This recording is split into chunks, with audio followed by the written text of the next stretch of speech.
Allez, cul sec. Hop.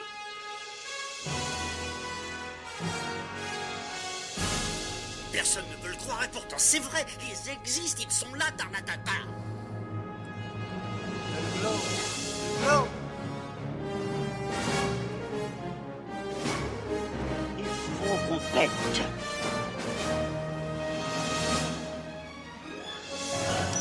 Voyons, circuit branché, correcteur temporel temporisé.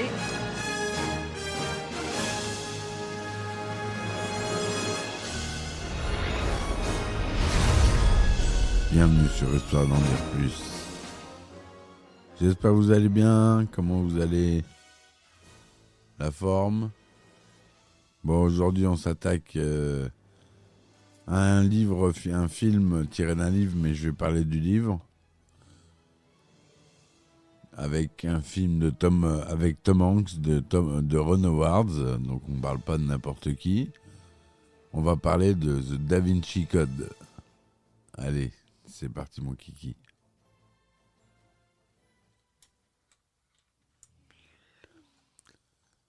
Alors, The Da Vinci Code, ou The Da Vinci Code en anglais, est un roman écrit par l'américain Dan Brown, publié en 2003, composé de 105 chapitres et composant le deuxième volet de la pentalogie du personnage de fiction Robert Langdon, joué par Tom Hanks dans les films. Le titre de la première édition francophone était Le Code de Vinci. Il est adapté au cinéma par Ron Howard en 2006.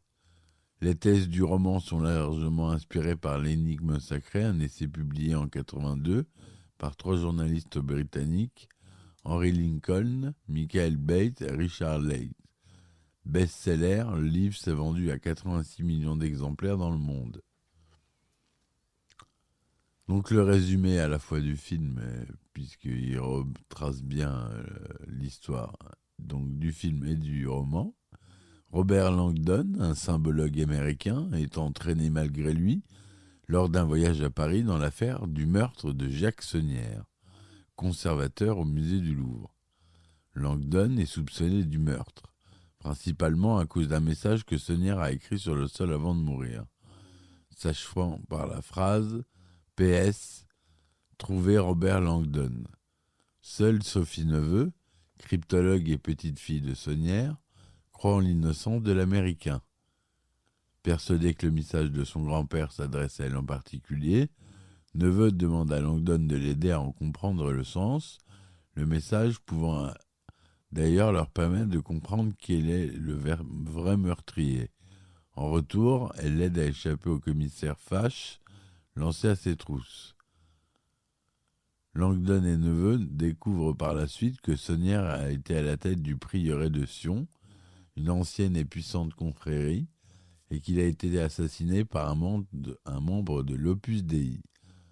L'assassin voulait protéger un secret dont le conservateur du Louvre avait connaissance. Un secret susceptible d'ébranler les fondements de la foi chrétienne. Jésus de Nazareth aurait eu un enfant avec Marie-Madeleine. Touché d'une balle dans le ventre, agonisant, Saunière a eu peur que le secret ne se perde après sa mort et a donc cherché à le transmettre à sa petite-fille. Pour cela, il a écrit sur le sol un message abscon, espérant qu'elle seule pourrait le comprendre, à condition qu'elle soit aidée par le symbologiste Langdon, qu'il connaissait et qui en avait toute confiance. D'où le message « Trouvez Robert Langdon » en fait, qui est nullement une accusation en fait. Il a également choisi de mourir dans une position symbolique rituelle, rappelant l'homme de Vitruve de Léonard de Vinci, vous savez, le célèbre dessin de Léonard de Vinci représentant un humain avec les bras levés et les jambes un petit peu écartées, permettant ainsi à Langdon et à Neveu de comprendre que le secret a un rapport avec le peintre italien. En effet, celui-ci aurait été le chef du prieuré de Sion et aurait cherché à exprimer à travers ses œuvres, de façon indirecte, ses idées sur la nature de la relation entre Jésus et Marie-Madeleine. Le thème central du Da Vinci Code est la lutte secrète entre les instances dirigeante de l'Église catholique romaine et le prieuré de Sion. L'objet de cette lutte est un secret connu de deux organisations, à savoir la paternité du Christ. La divulgation de ce secret menacerait le pouvoir de l'Église et risquerait d'ébranler les fondements de la civilisation occidentale. Soucieuse de conserver son pouvoir, l'Église semble donc chercher à détruire tout détenteur du fameux secret, dont le prieuré, tandis que les membres du prieuré luttent pour la préservation de ce même secret qu'ils se transmettent de génération en génération.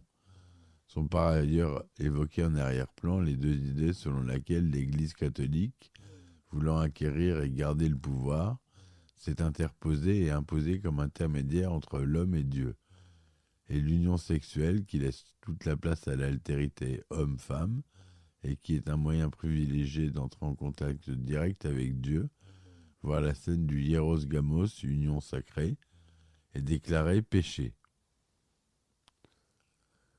Donc voilà pour le résumé.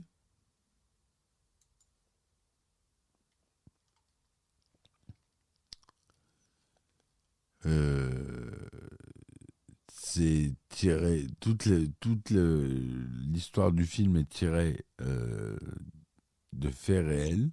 En fait, tout ce qu'il y a décrit dans le livre est techniquement vrai. Sauf qu'il a assemblé divers faits pour en faire une histoire à part. Mais c'est fait. Donc, le film, c'est un thriller réalisé par Ron Howard, sorti en 2006. Il est sorti le mercredi 17 mai 2006 en France. Il a fait le même jour l'ouverture du Festival de Cannes. La sortie mondiale a eu lieu le 19 mai 2006. Il a reçu des critiques assez mitigées. C'est un film de 149 minutes, c'est un bon gros film, avec Tom Hanks, Audrey Tautou, Jean Reno, Ian McKellen, Paul Bettany. C'est produit par Imagine Entertainment, Sonic Pictures Entertainment, Columbia Pictures.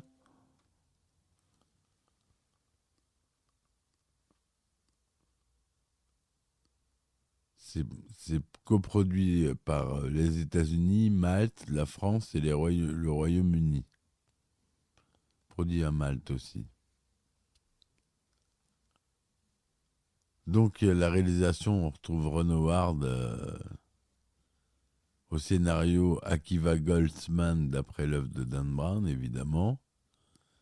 Musique originale, on retrouve le grand fameux Hans Zimmer, qui, je vous rappelle, assez célèbre. Dan Brown était producteur délégué sur ce film. Il s'était associé. Un bon gros budget de 125 millions de dollars. Tourné en langue anglais, français, latin et espagnol. Filmé en couleur de luxe, 35 mm, des cinémas, 2,39e, cinémascope, son DTS, son Dolby Digital, SDDS et Dolby Atmos. La version longue dure 174 minutes. Date de sortie, on l'a déjà dit, aux États-Unis le 19 mai 2006, et en France, il est sorti 2 jours avant, le 17. Il est tout public, déconseillé au moins de 13 ans aux États-Unis. Tom Hanks y joue Robert Langdon, Audrey Tautou y joue l'agent Sophie Neveu, Jean Reno, commissaire Bézufache, Ian McKellen, Sir Leigh Teabing, Paul Bettany, Silas, Alfred Molina, Monseigneur Manuel Aringagosa,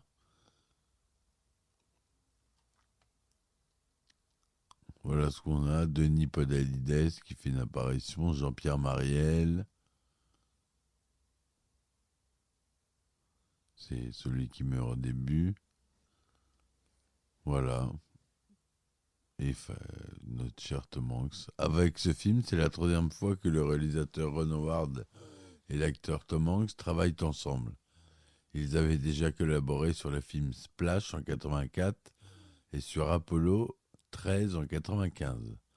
Par ailleurs, Russell Crowe, qui avait lui aussi collaboré plusieurs fois avec le réalisateur, était un temps pressenti pour le rôle de Robert Langdon. Et concernant le rôle de Sophie Neveu, c'était Judith Godrèche, Virginie Ledoyen ou encore Sophie Marceau qui étaient pressentis, mais qui n'étaient pas retenus.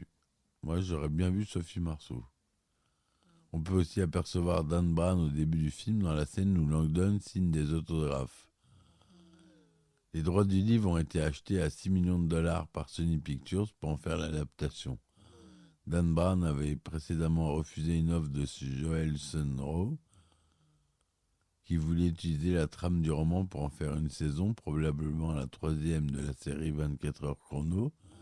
On remarqua par la coïncidence que le photographe de Dan Brown est un certain G. Bauer, la tonalité étant proche de Jack Bauer, le héros de 24 heures chrono. C'est le producteur Brian Grazer qui a été choisi par Sony pour la production de ce film. Le scénario du film est écrit pour le grand écran par Akiva Goldsman, célèbre auteur de films à succès comme iRobot, Un homme d'exception, pour lequel il avait déjà travaillé avec Ron Howard. Hans Zimmer, qui venait d'achever les compositions de Batman Begins et de Pirates des Caraïbes, Le secret du coffre maudit. Au départ, Ron Howard avait désigné son collaborateur de longue date, James Horner, tout aussi bon, mais comme il travaillait sur le Nouveau Monde de Terrence Malick, il ne pouvait entreprendre la musique d'une autre œuvre. Le ministère français de la Culture a accepté que le tournage se déroule de nuit à l'intérieur du Louvre, où les prises de vue ont commencé le 30 juin 2005 pour s'achever le 19 octobre 2005 en Angleterre. Le dernier tournage à avoir eu lieu au Louvre remontait à 2002 pour le film Innocent the Dreamers de Bernardo Bertolucci, essentiellement pour refaire la célèbre course dans les couloirs du musée de bande à part de Jean-Luc Godard. Par ailleurs, l'autorisation à filmer à l'intérieur de l'église parisienne Saint-Sulpice n'a pas été demandée. L'intérieur de l'église et celui de la chambre d'hôtel ont été reconstitués et tournés en studio à Londres. Les scènes censées se passer au château de Villette ont été tournées à Burghley House, dans le Lincolnshire. L'abbaye de Westminster est en fait la cathédrale de Lincoln. Les vues du Castel Gandolfo sont en fait prises au château de Belvoir dans le Leicestershire. Une grande partie des scènes d'intérieur ont été tournées dans les studios de Pinewood.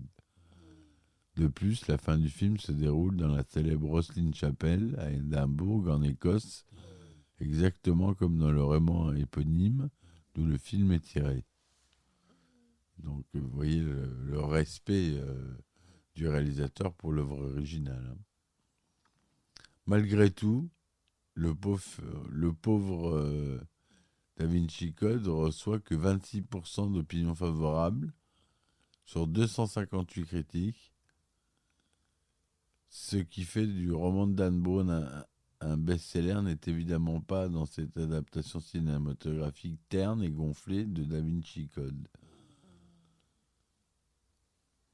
Début de mai 2006, à l'approche de la sortie du film en France, des associations catholiques commencent une campagne contre le film, notamment en collant des placards sur les affiches dans les rues. Bien que des responsables religieux condamnent le film, les églises condamnent tout boycottage ou toute action contre le film.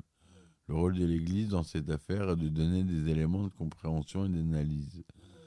Nous désapprouvons toute action violente qui viserait à empêcher des projections ou des gens de s'y rendre. Ce n'est qu'un film, il y a des choses plus graves qui se passent dans ce monde.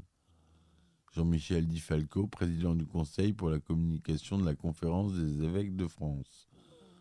En Azerbaïdjan, des responsables politiques musulmans se sont prononcés contre ce film.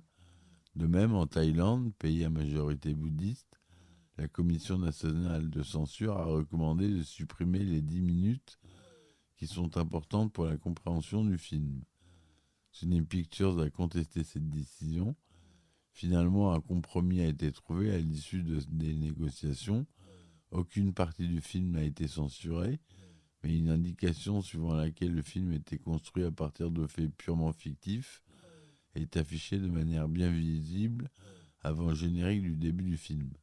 Alors que dans la préface du livre, c'est faux. Il dit que tous les faits sont vrais. Enfin, tous les exposés qu'il fait sont vrais. Au Samoa, pays à très forte tradition chrétienne, la diffusion du film fut interdite par le comité de censure à la requête du Conseil des églises samoanes. Le même comité allait censurer la diffusion du film Harvey Milk 3 ans plus tard, le déclarant contraire aux croyances chrétiennes. Harvey Milk, vous le savez, c'est ou pas, c'est une figure gay des années 70 aux États-Unis, en Californie, si je ne me trompe pas, qui a fait beaucoup pour les gays. Et ce film retrace sa vie, réalisé par Gus Van Sant. Donc voilà. Voilà, sinon je continue. L'Opus Dei a longtemps demandé avant la sortie du film que son nom ne soit pas cité dans le film, par crainte pour son image. La production a minimisé les amalgames en diffusant un bandeau au début du film.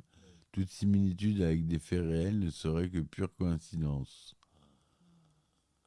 Lors de sa sortie du film,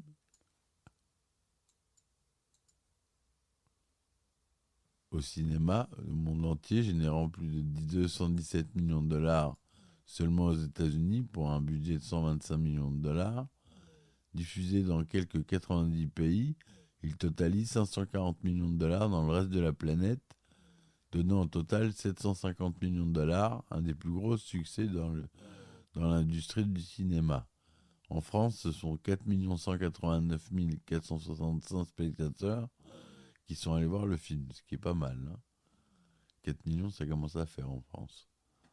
Le succès du film, comme de l'ouvrage, a eu un certain impact dans la culture populaire.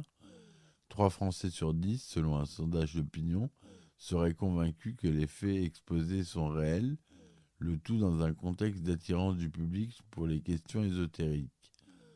Le film a été parodié dans l'épisode des Fantastiques Mystères de Pâques de la série américaine South Park, dans l'épisode Maggie's Eclipse de la série américaine Les Simpsons, et dans le film Big Movie, ainsi que dans un épisode d'American Dad. Entre 2006 et 2007, Da Vinci Code a été sélectionné 35 fois dans diverses catégories. Il a remporté 9 récompenses. Alors, il y a quelques différences entre le livre et le film, évidemment. À la banque zurichoise, Robert et Sophie se trompent une première fois de code en inscrivant la séquence de Fibonacci dans le désordre, telle qu'elle a été donnée par Jacques Sonnier avant sa mort. Dans le film, la séquence est entrée correctement du premier coup. Dans le livre, le cryptexte est plus complexe qu'il n'y paraît. Il est assemblé comme des poupées russes. En effet, ce dernier s'ouvre avec le mot Sophia et montre qu'il en cachait un autre plus petit. Dans le film, le cryptexte s'ouvre avec une seule énigme. Dans le livre, on peut comprendre où se trouve la vraie bombe d'Isaac Newton. Rambert Langdon et Sophie Neveu se rendent dans une bibliothèque publique. Dans le film, nos deux héros trouvent la solution grâce à un portable connecté à Internet. L'histoire se termine dans la chapelle Rosslyn. Dans le livre, les deux héros trouvent de nombreux documents sur le Saint Graal, conservés par les membres du prieuré. Sophie découvre alors qu'elle a un frère et qu'ils forment à eux deux les descendants de Jésus-Christ et de Marie-Madeleine. Dans le livre, Sophie est la seule survivante de la lignée. Voilà. Il y a eu un jeu vidéo d'Electronic Arts qui est sorti en même temps que le film. Il y a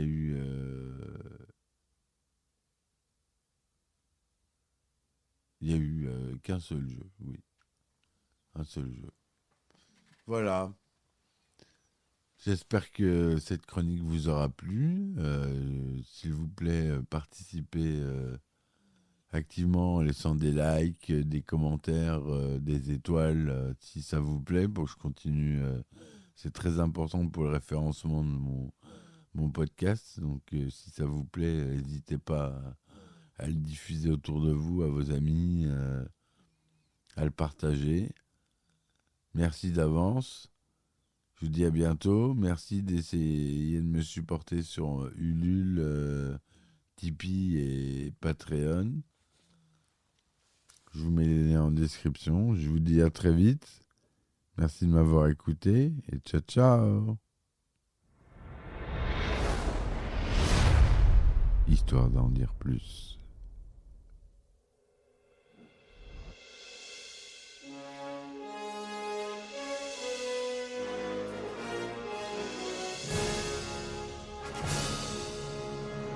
Eh ben attendez, on est en France. Allez, cul sec.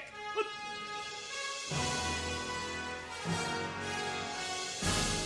Personne ne veut le croire et pourtant c'est vrai, ils existent, ils sont là, Tarnatata.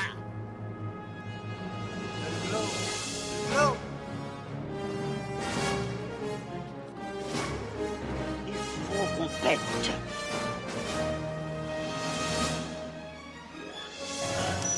Voyons, circuit branché, convecteur temporel temporisé,